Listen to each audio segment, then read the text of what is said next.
हरिः ओं श्रीगुरुभ्यो नमः परमगुरुभ्यो नमः श्रीमदानन्दतीर्थभगवत्पादाचार्यगुरुभ्यो नमः नरसिंहोऽखिलज्ञानमतध्वान्तदिवाकरः जयत्यमितसज्ञानसुखशक्तिपयोनिधिः कल्याणाद्भुतगात्राय कामितार्थप्रदायिने श्रीमद्वेङ्कटनाथाय श्रीनिवासाय ते नमः।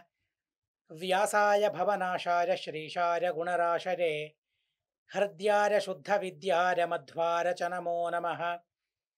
नौमिन्याय सुधादिकर्जरमुनीन् श्रीपादराट्सन्मणीन् व्यासार्यान् विविधागमब्धिविहरान् श्रीवादिराजानपि वन्दे हंसवरान् रघूत्तमगुरून् वैदग्ध्यवारां निधीन् श्रीसत्यव्रतराघवेन्द्रमुनिपान् सद्बोधसध्यानपान् सत्याभिज्ञकराब्जोत्थान् पञ्चाशद्वर्षपूजकान् सत्यप्रमोदतीर्थार्यान् नौमिन्यार्यसुधारतान् शास्त्रेषु पारदर्श्वानं शास्त्रज्ञेषु च वत्सलं दीनभक्तोद्धारकरं सत्यात्मानं गुरुं भजे।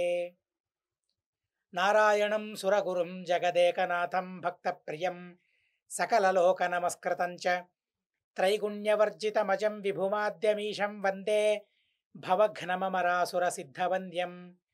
नारायणं नमस्कृत्य नरं चैव नरोत्तमं देवीं सरस्वतीं व्यासं ततो जरमुदीरयेत्।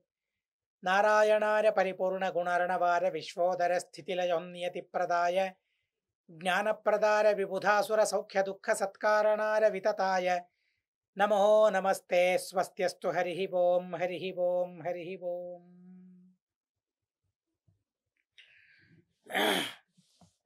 పాండవ మధ్యముడు జీవోత్తముడు భీమసేన దేవుల వారు దుర్యోధనుణ్ణి సంహరించారు. తను చేసిన పాపాలను గుర్తుకు తెచ్చారు. గుర్తుకు తెప్పించి మళ్ళీ మళ్ళీ తన అపరాధాలేంటో తను తెలుసుకున్న తరువాత తను మరణించాడు. ఇక తను చేసిన పాపాలకు తగిన శిక్ష ఏంటి? మరణం తప్ప. ఘోరమైన మరణం అది. దుర్యోధనుని మరణం అతి ఘోరమైన మరణం. ఎలాంటి మరణమో శ్రీమదాచార్యుల వారు మహాభారతానికి అనుగుణంగా తాత్పర్య నిర్ణయంలో వివరిస్తూ ఉన్నారు. అలా భీమసేన దేవుల వారు దుర్యోధనుని ఊరుభంగం చేసిన తరువాత ఇక తను లేవలేకపోయాడు. యుద్ధమంతా అంతమయ్యింది. ధృతరాష్ట్రునికి గాంధారికి చాలా శోకం కలుగుతూ ఉంది. వారిరువురు దంపతులు శోక నిమగ్నులయ్యారు. ఆ సందర్భంలో సంజయుడు వెళ్ళాడు, చెప్పాడు, జరిగిన ఉదంతాన్ని వార్తనంతా చెప్పాడు. ఎంత శోకం కలిగిందని, ఎందరూ చెప్పారని ఈ మాటలను. దుర్యోధనుడు శాంతించకపోతే తనకు నాశం కలగడం ఖాయం అని ఎందరో చెప్పారు.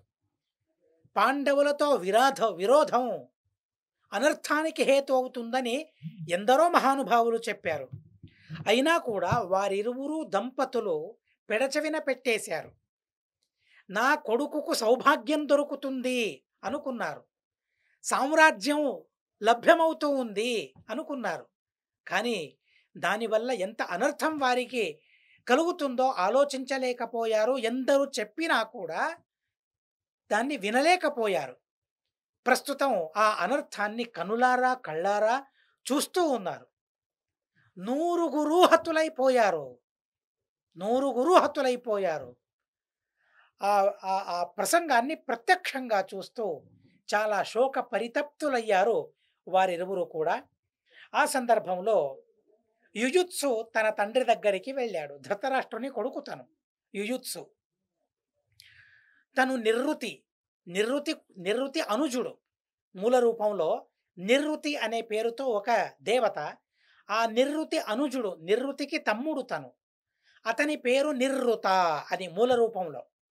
అలాంటి నిర్రుత అనే దేవత నాసిక్య ప్రాణ సంయుతుడై ఇప్పుడు అవతరించాడు. యుయుత్సునిగా అవతరించాడు. కనుక తను మంచివాడు. తను పాండవుల పక్షంలోనే ఉండి యుద్ధం చేశాడు. యద్యపి ధృతరాష్ట్రుని కొడుకైనా దుర్యోధనుని తమ్ముడు మిగిలిన వారికంతా అన్నయ్యతను. కానీ వైశ్య స్త్రీ యందు జనించినవాడు.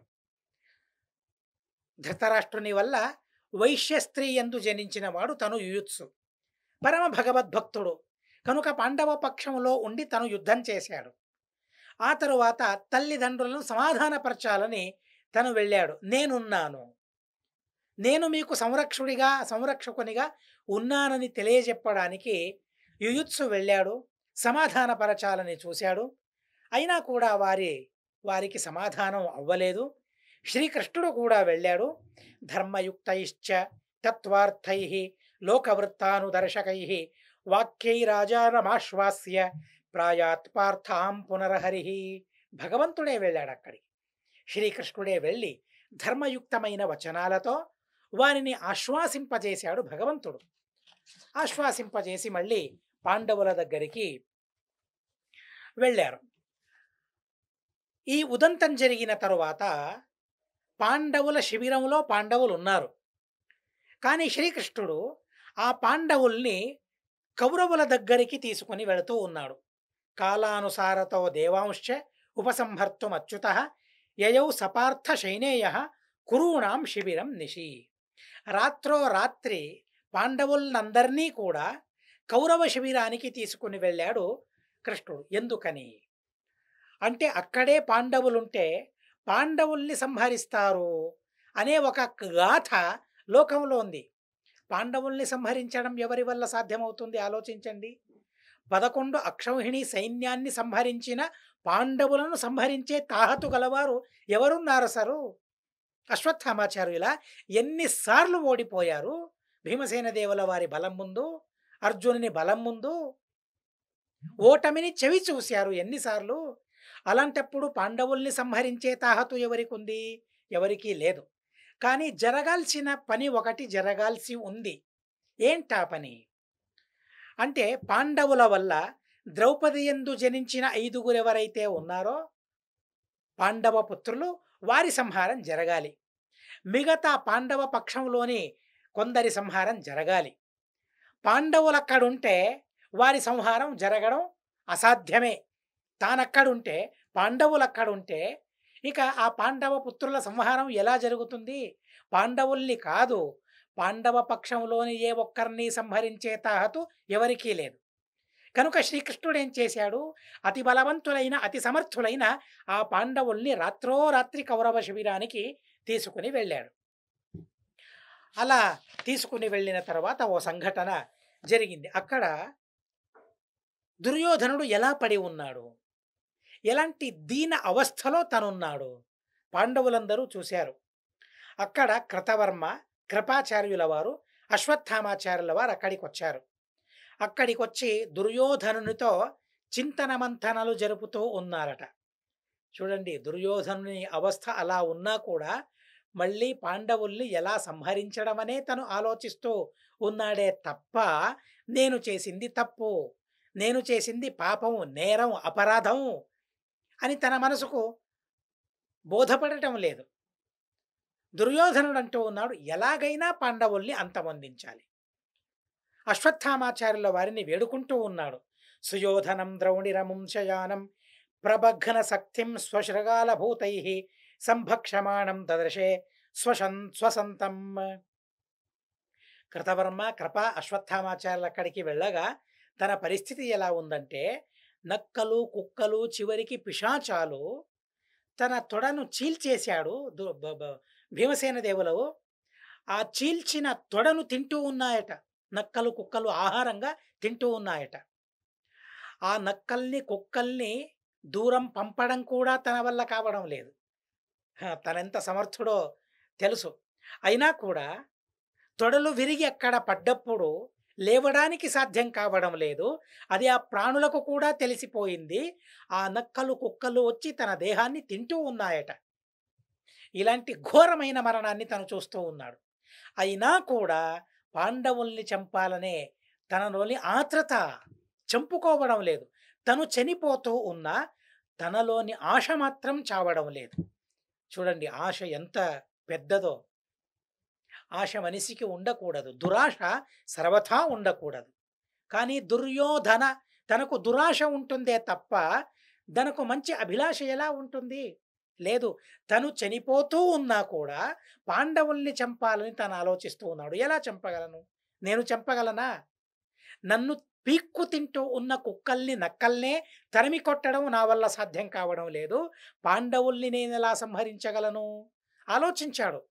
తడబడ్డాడు ఆలోచనలో. అయినా కూడా అశ్వత్థామాచార్యుల వారున్నారనే ధైర్యం తనకు. కృపాచార్యుల వల్ల, కృతవర్మ వల్ల నాకేం ఒరగదు నిజమే. కానీ అశ్వత్థామాచార్యుల వారు మహాబలవంతులు. వారిని నమ్ముకుంటే నా పని జరుగుతుంది. వారిని నమ్మించడం ఎలా? వారి నమ్మకాన్ని సంపాదించుకోవడం ఎలా? ప్రస్తుతం తన ప్రేమను, స్నేహాన్ని సంపాదించుకోవడం ఎలా? అని ఆ సందర్భంలో కూడా అన్యాయంగా తను ఆలోచిస్తూ ఉన్నాడు. అశ్వత్థామాచార్యుల వారిని దగ్గరికి పిలిచారట. దగ్గరికి పిలిచి ఆ రాజ్యంలో, కౌరవ రాజ్యంలో హస్తినావతికి రాజుగా అశ్వత్థామాచార్యుల వారిని ఎంపిక చేస్తూ ఉన్నాడు. పట్టాభిషేకం చేస్తూ ఉన్నాడు. అసలేం అధికారం ఉందని, పెద్దతనమే తప్ప, అహంకారమే తప్ప, గెలిచిన వారిదే రాజ్యం. చూడండి, ఆ సందర్భంలో కూడా తనెంత అన్యాయంగా ఆలోచిస్తూ ఉన్నాడో గమనించాలి. అన్యాయం చేసి పాండవుల రాజ్యాన్ని అపహరించాడు. వారిరువురి మధ్య యుద్ధం జరిగింది. రాజ్య సంస్థాపన కోసం యుద్ధం జరిగింది. కౌరవులు ఓడిపోయారు. ఓడిపోయిన వారిదా రాజ్యం? గెలిచిన వారిదా? గెలిచిన వారిదే కదా రాజ్యం. గెలిచిన పాండవులదే రాజ్యం. అలాంటప్పుడు పాండవుల వశమయ్యింది రాజ్యం. పాండవుల వశమైనా కూడా ఈ రాజ్యమంతా, సామ్రాజ్యమంతా నాదే అనే దుర్భావనతో తనున్నాడు. దాన్ని అంగీకరిస్తూ ఉన్నారు అశ్వత్థామాచార్యుల వారు. ఎలాంటి ప్రారబ్ధమో చూడండి. అక్కడేముంది? ధూళి ఉంది అంటే మట్టితో అభిషేకం చేస్తూ ఉన్నాడు.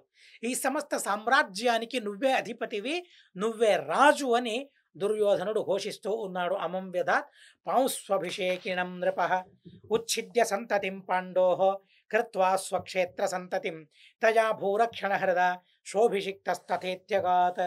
ఎందుకని తనను రాజుగా చేశాడు అంటే, ఎలాగైనా పాండవుల సంహారం జరగాలి, ఎలాగైనా పాండవ సంతతి నాశనం జరగాలి. అందుకోసం నా సంతతికి ఈ రాజ్యం దొరకాలి. పావుగా ఉపయోగిస్తూ ఉన్నాడు దుర్యోధనుడు అశ్వత్థామాచార్యుల వారిని. కానీ అది తెలియడం లేదు. ఎలా నన్ను ఒక పావుగా, పాచికగా తనను ఎలా ఉపయోగిస్తూ ఉన్నాడు దుర్యోధనుడు అని ఆలోచించలేకపోయారు ఆ సందర్భంలో అశ్వత్థామాచార్యుల వారు. అయినా కూడా అదే కావాలి తనకు, దుర్యోధనునికి. తను ఆలోచించకూడదు. ఇప్పుడు ఇతను రాజుగా ఉండాలి. ఆ తరువాత ఈ అశ్వత్థామాచార్యుల వారు తన భార్యలో సంతానాన్ని పొంది ఆ సంతానానికే ఈ రాజ్యాన్ని పట్టగట్టాలి, ఆ సంతానానికే ఈ రాజ్యాన్ని ఇవ్వాలి అనే దురుద్దేశంతో ఆ దుర్యోధనుడు రాజ్యాన్నిచ్చే నెపంతో, రాజ్యం ఇస్తాననే ఆశతో అశ్వత్థామాచార్యుల వారి తన అధీనం చేసుకున్నాడు. చూడండి, అప్పుడు పాలనిచ్చి తన అధీనం చేసుకున్నాడు. ఇప్పుడు పాలు, రాజ్యంలో పాలు, ఈ రాజ్యమే నీది అన్నాడు. అప్పుడు పాలనిచ్చాడు, తన అధీనం చేసుకున్నాడు. ఇప్పుడు రాజ్యమే ఇచ్చాడు, తన అధీనం చేసుకుంటూ ఉన్నాడు ఆ అశ్వత్థామాచార్యుల వారిని. చూడండి ఎంత దురాలోచనో ఇది. అశ్వత్థామాచార్యుల వారి చేత ప్రతిజ్ఞ చేయించుకున్నాడు. నీ భార్య యందు సంతతిని పొంది ఆ సంతతికే ఈ సామ్రాజ్యాన్ని అంటగడతాను అని అశ్వత్థామాచార్యుల వారు చెప్పారు. సకృష్ణ భీమ పార్థానాం భయాదేవ పునర్వనం కృప సాత్వత సంయుక్తో వివేశ గహనం రథీ. అప్పుడు పాండవులు, కృష్ణ పరమాత్మ అక్కడికి వస్తూ ఉన్నారు. దాన్ని చూశారు. భయంతో అక్కడి నుంచి అడవిలోకి వారు వెళ్ళిపోయారు. కృతవర్మ, అశ్వత్థామ మరియు కృపాచార్యుల వారు వీరందరూ కూడా రథంలో కూర్చుని అడవిని ప్రవేశించారు. అశ్వత్థామాచార్యుల వారు ఆలోచిస్తూ ఉన్నారు, ఎలాగైనా పాండవ సంతతిని నిర్మూలనం చేయాలి, అలాగే ధృష్టద్యుమ్నుని కూడా చంపాలి. నా తండ్రి అయిన ద్రోణాచార్యుల వారిని సంహరించినవాడు ధృష్టద్యుమ్నుడు. నాకు రాజు, నా ప్రాణమిత్రుడు దుర్యోధనుణ్ణి చంపినవారు పాండవులు. కనుక పాండవుల్ని అంతమొందించాలి. అలాగే పాండవుల వంశంలో ఎవరూ ఉండకూడదు. నిర్నామం చేయాలి పాండవ వంశాన్ని అని ఆలోచిస్తూ ఉన్నాడు. దురాలోచన ఎవరిలో ఉంటుందో వారికి రాత్రి కూడా నిద్ర పట్టదు. మంచి ఆలోచన ఉన్నవారు రాత్రి చాలా సుఖంగా గడుపుతారు.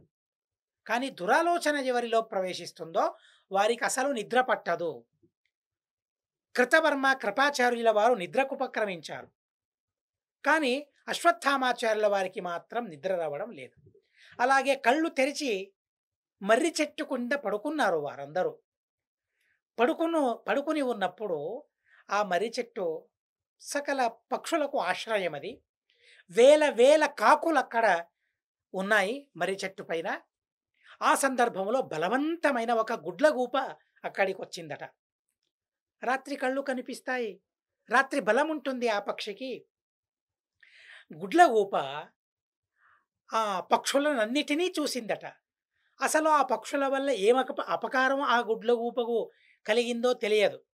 మరొకరిని సంహరించాలనే ఆలోచన తప్ప మరే ఆలోచన తనకు లేదు. ఆ గుడ్లగూబను దూరం నుండే చూస్తూ ఉన్నారు అశ్వత్థామాచార్యుల వారు. పడుకునున్నాయి పక్షులన్నీ, కాకులన్నీ పడుకునున్నాయి. పడుకున్న ఆ కాకుల్ని అమాంతం సంహరించేసింది ఆ గుడ్లగూబ. బలవంతమైనది, సంహరించేసింది. కానీ మెలకువలో ఉన్నప్పుడైతే ఆ వేల పక్షులు మూకుమ్ముడిగా ఆ గుడ్లగూబ పైన పడేవి. కానీ ఇప్పుడు పడుకున్నాయే, ఎలా తమ సామర్థ్యాన్ని చూపించగలవు? అనాయాసంగా వేల వేల కాకుల్ని ఆ గుడ్లగూబ చంపేస్తూ ఉంది. దాన్ని చూశారు అశ్వత్థామాచార్యుల వారు. దాని నుండి ప్రేరణ పొందారు. ఇలాగే నేను పాండవుల్ని సంహరించొచ్చు కదా. పాండవులు బలవంతులే, నాకన్నా బలవంతులు నిజమే. కానీ వారు పడుకున్నప్పుడు నేను శిబిరానికి వెళ్ళి అతి అనాయాసంగా చంపగలను అని తననుకున్నాడు. అదే మాటను కృతవర్మలకు చెప్పాడు. కానీ వారు నివారించారు. అలా చేయడం తప్పు, చేయకూడదు అని వారంటూ ఉన్నారు. అంటూ ఉన్నా కూడా ఇక తనకు అవకాశం లేదు, మరో అవకాశం లేదు పాండవుల్ని చంపడానికి. మెలకువలో ఉన్నప్పుడు చంపే సామర్థ్యం తనకు లేదు. కనుక ఇలాగే చంపి తీరాలి అని తననుకున్నాడు. పాండవుల శిబిరానికి పరిగెత్తుకుంటూ వెళుతూ ఉన్నాడు అశ్వత్థామాచార్యుడు. దాన్ని కృతవర్మ కనిపెట్టారు. వారు కూడా ఏం జరుగుతుందో జరగని అనుకున్నారు. అశ్వత్థామాచార్యులను వెంబడించారు వారిరువురు కూడా. అక్కడికి వెళితే అక్కడ మరో విచిత్రమైన గాథ జరిగింది. పాండవ సంతతిని సంరక్షించడం కోసం అక్కడ స్వయాన రుద్రదేవుల వారే ఉన్నారట. ఆ రుద్రదేవుల్ని సంరక్షించడానికి కోటి కోటి రూపాలతో కృష్ణుడు కూడా అక్కడ కనిపించాడు అశ్వత్థామాచార్యుల వారికి. కృష్ణుని కోటి కోటి రూపాలు అక్కడ రుద్రదేవుల వారిని సంరక్షిస్తూ ఉన్నాయి. అలాంటి ప్రసంగం అక్కడ శివునికి మరియు అశ్వత్థామాచార్యుల వారికి ఘనఘోరమైన యుద్ధం జరిగింది. ఎవరు అసలు అశ్వత్థామ అంటే? శివుడే అశ్వత్థామగా జనించాడు. అయినా కూడా ఆ సందర్భంలో దీన్నే తిరోధానం అని అంటాం. ముఖ్య ప్రాణదేవుల వారికి నేనేంటి, నా స్వరూపం ఏంటి అనే పరిజ్ఞానం ఉంటుంది. భూమిలో జనించినప్పుడు కూడా ఆ పరిజ్ఞానం వారికి ఉంటుంది. కానీ ఆ ముఖ్య ప్రాణదేవుల వారి తరువాత రుద్రాది దేవతలకు ఆ జ్ఞానం తిరోహితమవుతుంది, అంతమవుతుంది, మాయమవుతుంది. ఆ జ్ఞానం వారికి కాస్తసేపు ఉంటుంది, కాస్తసేపు ఉండదు. ఎప్పుడు ఉంటుందో ఎప్పుడు ఉండదో తెలియదు. కానీ అప్పుడైతే అశ్వత్థామాచార్యుల వారికి నేనే రుద్రదేవుడిని అనే పరిజ్ఞానం లేదు. వారిరువురి మధ్య ఘనఘోరమైన యుద్ధం జరిగింది. అశ్వత్థామాచార్యుల వారు ప్రయోగించిన అస్త్రాలన్నిటినీ కూడా అక్కడున్న శివుడు మృంగేశాడట. ఏం చేయాలి ఇక? అస్త్రాలే లేవు యుద్ధం చేయడానికి అశ్వత్థామాచార్యుల వారి దగ్గర. ఏదో నేను అనుకున్నాను, అతి సులభంగా అనాయాసంగా పాండవ సంతతిని నాశనం చేయగలను అని నేను అనుకున్నాను. కానీ నా వల్ల సాధ్యమవుతూ ఉందా? సాధ్యమవడం లేదు. ఇప్పుడేం చేయాలి అనుకుని అశ్వత్థామాచార్యుల వారు చక్కని ఆలోచనను చేశారు. కళ్ళు మూసుకున్నారు. మానస పూజను చేస్తూ ఉన్నారు. ఆ మానస పూజ పరీతం వాసుదేవేన దృష్ట్వైవ వాసుదేవం తమత్ర సద్గౌతమీ సుతః వాసుదేవాగ్రరైవాత్ర స్వాత్మనాపి సదాశివః అయుధ్యదగ్రజత్స్యాసు ద్రౌణే సర్వాయుధాన్యపి అచింత్యా హరిశక్తిర్యదృశ్యతేత్మహనోపి అతస్తయా ప్రేరితేన స్వాత్మనైవాఖిలేష్వపి ఆయుధేషు నిగిరిణేషు ద్రౌణిర్యజ్ఞం తు మానసం చక్రేత్మానం పశుం కృత్వా స్వాత్మస్థానైవ విష్ణవే. భగవంతుని చిత్రమైన వ్యాపారం. ఆత్మహత్య చేసుకునే వాళ్ళు కూడా ఉన్నారు. శ్రీమదాచార్యుల వారు చెబుతారు, అన్నిటికన్నా ఆత్మ తనకు తను ప్రియమైనది. ఎవరు తనకు ప్రియమైన వారు? తనకన్నా అధికమైన ప్రీతి ఎవరిపైన ఉందా? మనిషికి లేదే. తనకు నాశం కలుగుతూ ఉంది, తనకు అనర్థం అనిష్టం కలుగుతూ ఉందంటే అందరినీ విడిచిపెట్టడానికి తను సిద్ధమే. అలా తనపైన తనకు ప్రేమ ఉంటుంది మనిషికి, ప్రతి ఒక్క జీవికి. అలాంటి తన ప్రాణాలనే తను తీసుకుంటాడు. భగవంతుని విచిత్రమైన వ్యాపారం అది. తన వ్యాపారం కాదు, తనే తనకు శత్రువు అనుకుంటాడు. తనను తనే చంపుకోవాలనుకుంటాడు మనిషి. ఎలాంటి విచిత్రమైన ఆలోచన తనకు ప్రవేశిస్తుందో గమనించండి. అలాగే అశ్వత్థామాచార్యుల వారు మానస యజ్ఞాన్ని చేస్తూ ఉన్నారు. యజ్ఞం చేయాలంటే పశువు కావాలి. ఆ పశువును హోమంగా ఆహుతిగా ఇవ్వాలి హోమంలో. కనుక అశ్వత్థామాచార్యుల వారు మానస యజ్ఞంలో ఏం చేశారు? తమనే పశువుగా కల్పించుకున్నారు. తనలో ఉన్న భగవంతునికి తనను సమర్పించుకున్నారు. అలా సమర్పించుకుని ఆ యాగం చేశారు. మానస యజ్ఞాన్ని వారు చేశారు. చూడండి, ఆ మానస యజ్ఞంతో భగవంతునికి చాలా సంతోషం కలిగిందట.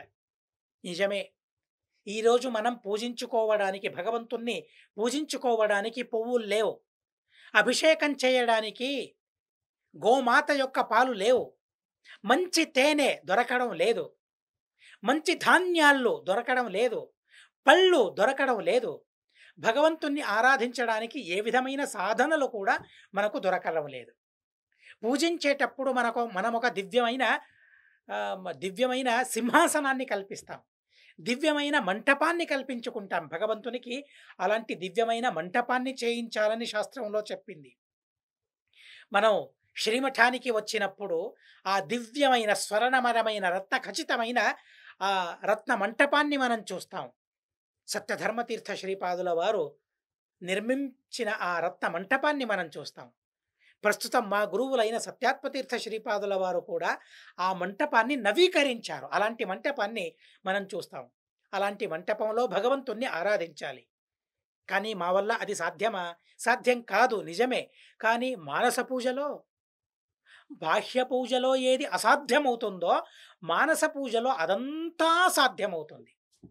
కనుక ఆ మంటపాన్ని ఎలా చింతించాలి చెప్పారు. ఉత్తప్తోజ్వల కాంచనేన రచితం తుంగాంగరంగస్థలం శుద్ధ స్ఫాటిక భిత్తికా విలసితై స్తంభైశ్చ హేమై శుభై. ఎంత చక్కగా ఆ మంటపాన్ని మనకు బోధించారో, మంటపం ఎలా ఉండాలని చెప్పారో. మానస పూజలో, బాహ్య పూజలో అలాంటి మంటపాన్ని మనం సంపాదించలేము. సిద్ధమైన పదార్థాలను మనం సంపాదించుకోలేము. గంగా జలాన్ని సంపాదించుకోగలమా మనం? అపార్ట్మెంటుల్లో నివాసం చేస్తున్న మనం అసలు త్రాగడానికే నీళ్లు లేనప్పుడు అభిషేకించడానికి నీళ్లు దొరుకుతాయా? దొరుకుతూ ఉన్నాయా మనకు? ఎలాంటి నీళ్లు దొరుకుతూ ఉన్నాయి? ఉన్నా కూడా బాహ్య పూజలో ఇవన్నీ అసాధ్యమవుతూ ఉన్నాయి. కానీ మానస పూజను కూడా చేయాలని ఆచార్యుల వారు ఆదేశించారు. ఆ మానస పూజలో ఏమైనా చేయొచ్చు. గంగాజలాన్ని తీసుకుని ఆ గంగాజలంతో భగవంతునికి అభిషేకిస్తూ ఉన్నానని మనసులో చింతించవచ్చు. పంచభక్ష పరమాన్నాలను భగవంతునికి వడ్డిస్తూ ఉన్నానని నేను ధ్యానం చేసుకోవచ్చు. ఎవరైనా ఆటంకం చెబుతారా? అంతరాయం కల్పిస్తారా? లేదే. చాలా అత్యద్భుతమైన పూజ అది, మానస పూజ. భీమసేన దేవుల వారు మానస పూజను చేశారు. ఆ మానస పూజ పద్ధతి అని కూడా అది ప్రసిద్ధమయ్యింది తంత్ర గ్రంథాలలో. చూడండి, భీమసేన దేవుల వారు మానస పూజ చేశారు. ఎందుకోసం? భగవంతుని ప్రీతిని సంపాదించుకోవడం కోసం. ఇక్కడ అశ్వత్థామాచార్యులు వారు కూడా మానస యజ్ఞాన్ని చేస్తూ ఉన్నారు. ఎందుకోసమని? పాండవుల్ని సంహరించాలనే ఉద్దేశంతో. యజ్ఞతుష్టేన హరిణా ప్రేరిత శంకర స్వయం. ఆ మానస యజ్ఞంతో సంతుష్టుడైన భగవంతుడు రుద్రదేవుల వారికి చెప్పారట, ఆయుధాలనన్నిటినీ మళ్ళీ ఆ అశ్వత్థామాచార్యుల వారికి అర్పించాలి అని భగవంతుడు ఆదేశించగా, రుద్రదేవుల వారు మృంగిన ఆయుధాలనన్నిటినీ మళ్ళీ అశ్వత్థామాచార్యుల వారికి సమర్పించుకున్నారు. సర్వాయుధాని చ ఉవాచ చాహమాదిష్టో విష్ణునా ప్రభ విష్ణునా అరక్షం పార్థ శిబిరం ఇయంతం కాలమేవతు. తరువాత తను చెప్పాడు, అశ్వత్థామాచార్యుల వారికి రుద్రదేవుల వారు చెప్పారు, భగవంతుని ఆదేశంతో ఇంతవరకు నేను ఈ శిబిరాన్ని సంరక్షిస్తూ ఉన్నాను, పాండవ సంతతిని సంరక్షిస్తూ ఉన్నాను. ఇక వైదొలగమని ఆ భగవంతుడు నన్ను ఆదేశించాడు కనుక ఈ ఆశ్రమంలో నీకు ప్రవేశించడానికి అనుమతినిస్తూ ఉన్నాను, ప్రవేశించమని చెప్పారు. ఆయుధాలతో ఈ శిబిరాన్ని నువ్వు ప్రవేశించమని తను చెప్పి అక్కడికక్కడే అంతర్హితమైపోయారు రుద్రదేవుల వారు. బయట కృతవర్మ కృపాచార్యుల వారిని నిలబెట్టాడు. ఎంతగా ఊచ కోత అక్కడ జరిగిందో గమనించాలి. పాండవుల్ని ధార్మికుల్ని చంపేశారు. కృతవర్మ కృపాచార్య అశ్వత్థామాచార్య వీరు ముగ్గురు కూడా. అశ్వత్థామాచార్యుల వారు లోపలికి వెళుతూ చెప్పారు బయట కృపాచార్యుల వారికి, కృతవర్మ ఇక్కడి నుంచి బయటికి వెళ్ళే వారందరినీ చంపే బాధ్యత మీది, లోపలున్న వారిని చంపే బాధ్యత నాది అన్నారు అశ్వత్థామాచార్యుల వారు. ఎంత పాపం, ఎంత అపరాధం! ఇలాంటి అపరాధాన్ని కూడా వారు జీర్ణించుకున్నారు. దాన్ని మనం అర్థం చేసుకోవాలి. అపరాధం చేశారు నిజమే, ఇంత గొప్ప అపరాధాన్ని కూడా జీర్ణించుకున్నారు. సంహార దేవత తను అశ్వత్థామాచార్యుల వారు. అలా లోపల అందరినీ చంపుతూ ఉన్నాడు. పారావతాశ్వం చ తదాశయానముపేత్య పద్భ్యాం సమతాడయచ్చ. అక్కడ మొట్టమొదట ధృష్టద్యుమ్నుడు ఎదురయ్యాడు. పడుకునున్నాడు. తను కాలితో తన ఎదకు జోరుగా తన్నాడు. భయంతో లేచి కూర్చున్నాడు ధృష్టద్యుమ్నుడు. తనను పారావతాశ్వుడు అని ఇక్కడ పిలిచారు. అంటే పావురాల వర్ణం ఎలా ఉంటుందో అలాంటి వర్ణంలో ఉన్న రథం తనకుంది గనుక, అలాంటి గుర్రాలు తనకున్నాయి గనుక, పావురాల రంగులో ఉన్న గుర్రాలు ఎవరి రథానికి ఉన్నాయో తను పారావతాశ్వుడు, తనే ధృష్టద్యుమ్నుడు.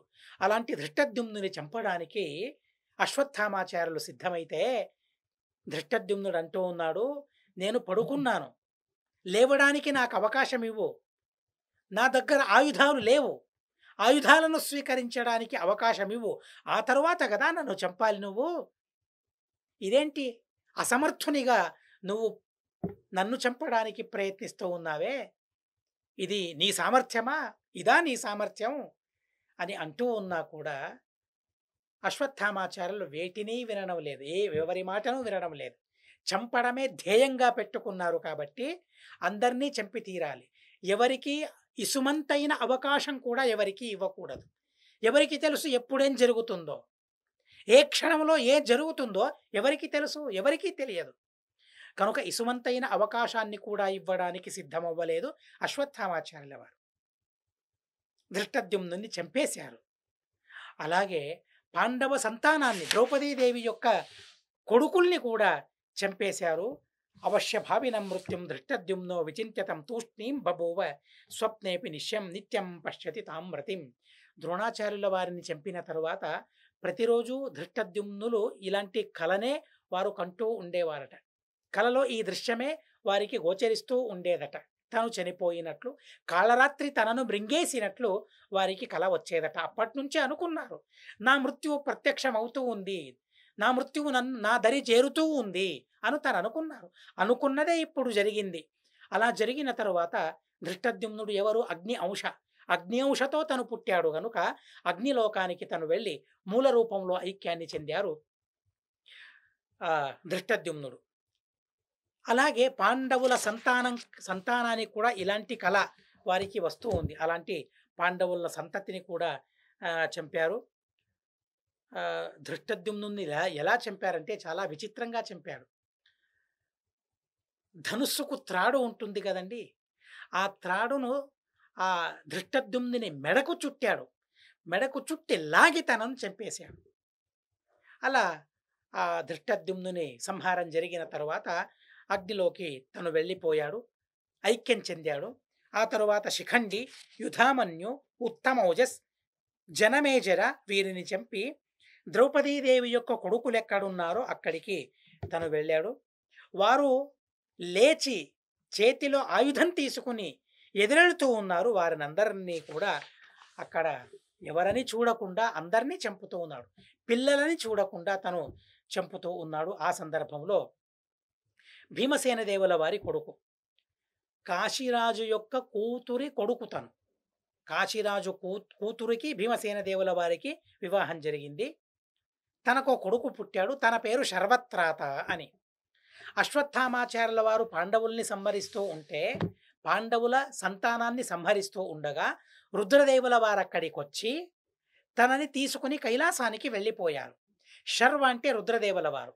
వారితో త్రాతుడైనాడు, సంరక్షింపబడ్డాడు కనుక తనకు శర్వత్రాత అనే పేరు కలిగింది. అలా కైలాసానికి ఆ శర్వత్రాత వెళ్ళాడు. అక్కడే తనున్నాడు. అక్కడే పెరుగుతూ తనున్నాడు. అది అలా జరిగింది. పాండవుల సంతానంలో శర్వత్రాత బ్రతికాడు. అది కూడా కాశీరాజు రుద్రదేవుల వారికి అడిగాడు, అలా వరాన్ని అడిగారట. కనుక అలా తనను సంరక్షించాడు రుద్రదేవుల వారు.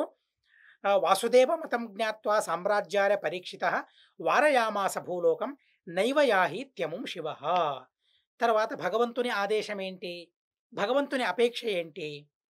ఈ సామ్రాజ్యంలో పరీక్షితుడు ఉండాలి అని భగవంతుని ఆదేశం, భగవంతుని సంకల్పం గనక నువ్వు భూలోకానికి వెళ్లకుండా ఇక్కడే ఉండమని ఆ రుద్రదేవుల వారు ఆ శర్వత్రాతుణ్ణి తన లోకంలోనే పెట్టుకున్నారు. అక్కడేనే సురక్షితంగా తనున్నాడు. సామాన్యతో పాండవారే ద్రౌణినాప్యభిసంహితం తద్రూపేణైవ రుద్రేణ వినయమితి చింతితం.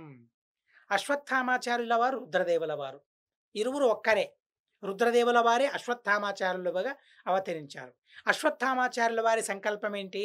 పాండవులనందరినీ చంపాలని, పాండవుల సంతతినంతా మట్టుబెట్టాలని తన ఆలోచన, తన సంకల్పం. కానీ శర్వత్రాతుడు ఎలా సంరక్షింపబడ్డాడు? అశ్వత్థామాచార్యుల వారే రుద్రదేవులు కదా. కనుక రుద్రదేవుల సంకల్పం ఏంటి? అశ్వత్థామాచార్యుల వారు అలా సంకల్పించుకున్నారు, శర్వత్రాతను మినహాయించి పాండవ సంతతిని నాశనం చేస్తాను అని రుద్రదేవుల వారు సంకల్పించుకున్నారు. కనుక అక్కడ శర్వత్రాత సంరక్షింపబడ్డాడు. అసలు శర్వత్రాతకు ఏ విధమైన హాని కలగలేదు. మిగిలిన పాండవ సంతానం చనిపోయినా కూడా శర్వత్రాత సుఖంగా తను కైలాసంలో ఉన్నాడు. ఆ తరువాత శర్వత్రాత సంరక్షింపబడ్డాడు. ఆ తరువాత అశ్వత్థామాచార్యుల వారు ఏం చేశారు? తన మనసు చల్లబడిందా లేదా? ఎలా మరీ ప్రతీకారాన్ని తీర్చుకోవాలని ఆలోచించారు. అశ్వత్థామాచార్యుల వారికి ఈ సందర్భంలో హాని జరిగిందా లేదా? ఎవరి వల్ల హాని కలిగింది? పాండవులు ప్రతీకారాన్ని తీర్చుకున్నారా లేదా? ఎలా తీర్చుకున్నారు? ఈ విషయాలన్నీ చాలా చక్కగా వివరింపబడ్డాయి. ఆ విషయాలను మళ్ళీ క్రమంగా తెలుసుకుందామని చెబుతూ అస్మద్గురువంతర్గత తాత్విక దేవతాంతర్గత భారతీరమణ ముఖ్య ప్రాణాంతర్గత శ్రీకృష్ణార్పణమస్తు. అక్షరం కర్మ రస్మిన్ పరే స్వర్పితం ప్రక్షరం యాంతి దుఃఖాని యన్నామతః అక్షరోయో అజర సర్వదేవామృతః కుక్షిగం యస్య విశ్వం సదా అజాదికం ప్రణరామో వాసుదేవం దేవతా మండల ఖండమండనం. హరి ఓం, హరి ఓం, హరి ఓం.